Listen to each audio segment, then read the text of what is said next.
Well, I'd like to be more consistently here, you know?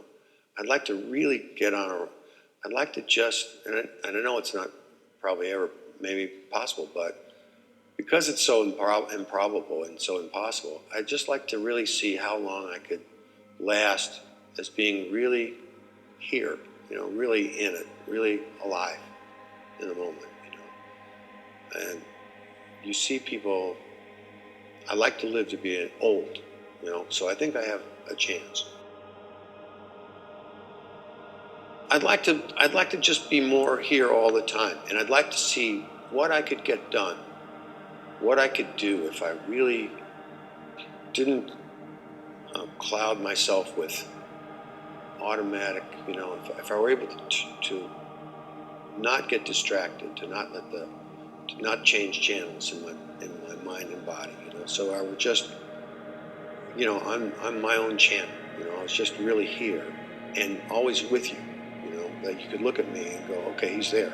You know, there's someone there, and I could, you know how it is when you look in the mirror. You don't think about it, but you look in the mirror and you go, oh, sure, there's that guy, you know, and you catch yourself like what you were, the state you were in when you looked in the mirror, you know, and then you can make a face and kind of toughen yourself up or handsome yourself up or whatever you do. But when you catch yourself in that mirror, you see the state you're in, you know, what, like, are you happy? Are you sad? Are you confident? Are you rosy? Are you beleaguered? Are you here? You know, and most of the time you're not. You're just like, oh.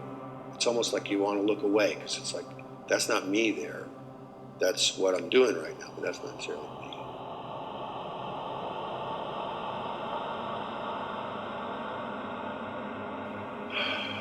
Well, it's all contained in your body, you know, everything you got. You know, your mind, your spirit, your soul, your emotions, it's all contained in your body. All the prospects, all the chances you ever had.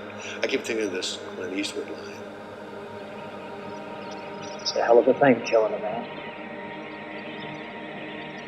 You take away all he's got, and all he's ever gonna.